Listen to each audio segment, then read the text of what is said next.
comes and goes.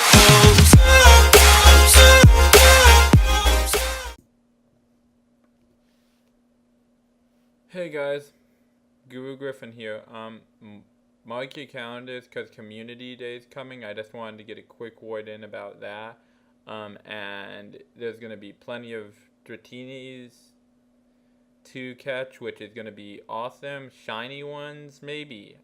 They've never said shiny, so I don't know if that's a yes to the shiny or a no to the shiny.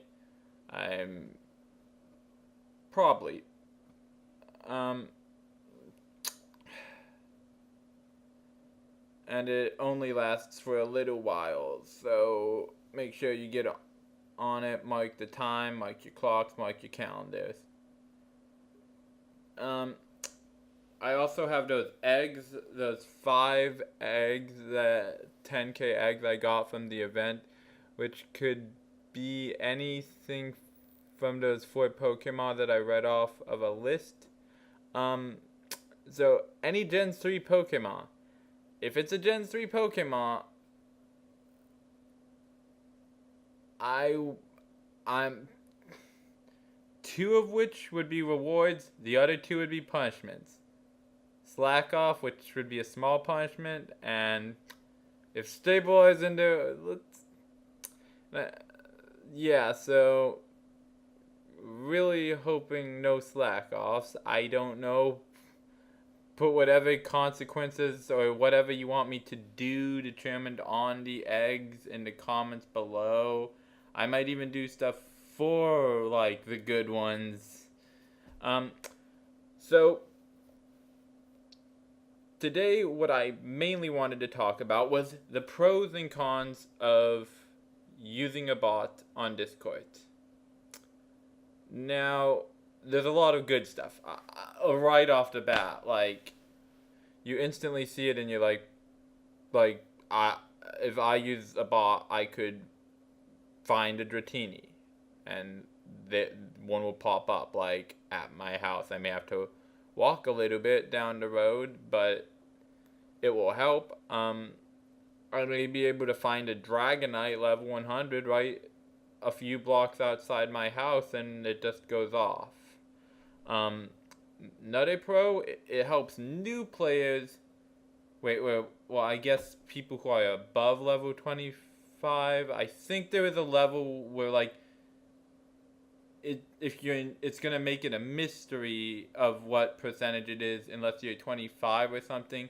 Then all of it is the same. So that's kind of like, if you don't want, if you're really dedicated, which is a really good thing, if that's in there, like, hey, I'm just trying to catch Pokemon right now, which is what you should be doing if you're just starting out, is catch a good variety and type of Pokemon.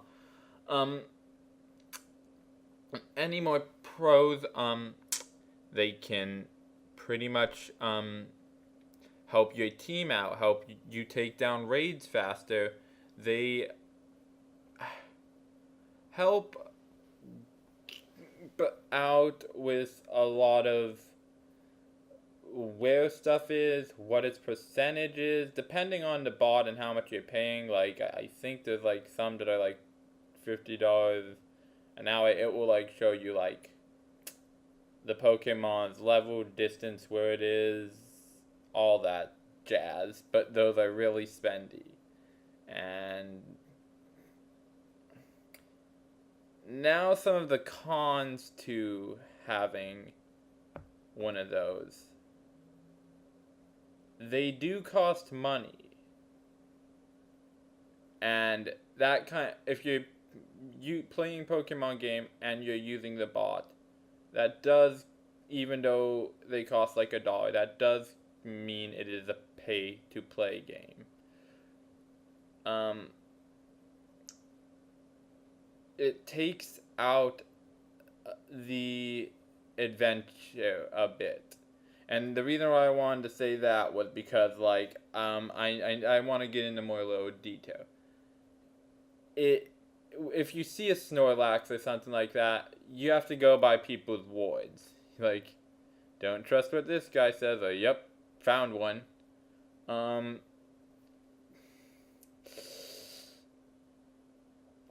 And as they can, you can see a Pokemon that you want, and it can be all the way across town, and there's nothing you can do. So it's kind of like let's say, I live kind of on a highway named after a cat, Garfield in Oregon. Let's say I was to go let's say my favorite Pokemon was Unknown L. Would be one of my more favorite unknowns, but let's say it was all the way by what's the public place? Uh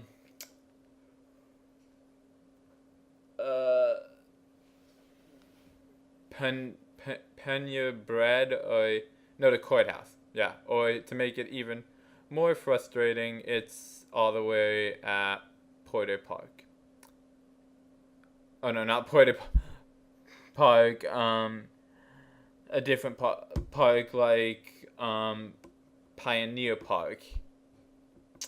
Yeah, that's, or just by someplace far away that I can't get to it. That also includes driving and gas. So it's like, and that doesn't really qualify with the unknowns because it's just gonna say unknown. Like I said, with how they're getting with some of the bots, I've heard some people are even trying to crack levels and everything and just find out what level it is, what moves it has. But once again, then there's the fact that the bots themselves, when you use a bot, everyone knows where it is. So the gyms that you're getting these Pokemon to take down can also be used against you. It's a double-edged sword. Personally, if you want to hear my opinion on bots, I've used them. I use them on occasion. I've actually went around. I've asked people, I can't find this. Because there are some, like if I found a level 100 Eevee, yeah, I would definitely want one. But I just kind of feel like, now I don't want to say this harshly. Anyone is free to play the game however they want, and I'm sure they understand that. I feel like when I first saw the game, a lot of people were just running around, and then everyone cracked the code of where the Pokemon spawned, and now people are getting money off that, or companies for their computer skills, and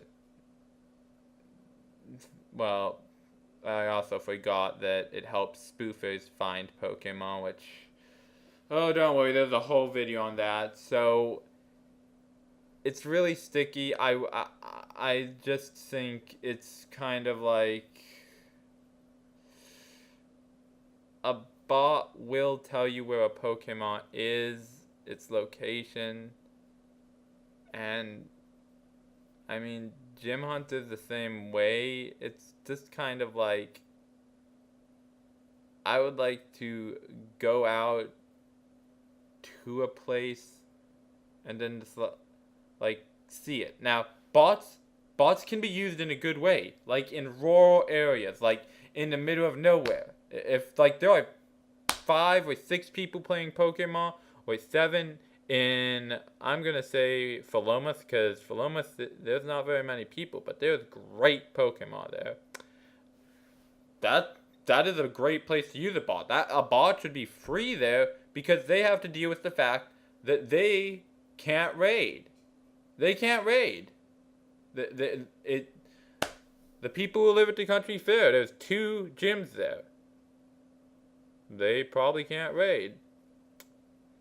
They won't be able to do this. So that's mainly who I think it should be focused on. Like, Portland, no, you should not have one. I'm very debatable on whether we should have one. I mean, Eugene? No. Albany? Probably if we are Albany, yeah. The video is more because I'm wondering, is Corvallis really? And this is just me saying this. Like, small towns, I think they should. Because if this is a small town, yeah, it needs one of those bots. I think you should be able to walk across a couple of miles just to get that Pokemon that you've been waiting for that will actually help you in the game. So I don't want to get on too much of a tangent. If you play with bots, it's cool. If you don't, it's cool. If you're a spoofer, don't make YouTube videos. Which reminds me, I have a certain video about a certain guy who, well, I'll put it this way. If you're a spoofer and you have a nice attitude and you do it, that's cool. It's all you. If you're a spoofer and you're this guy, yeah. See you next time.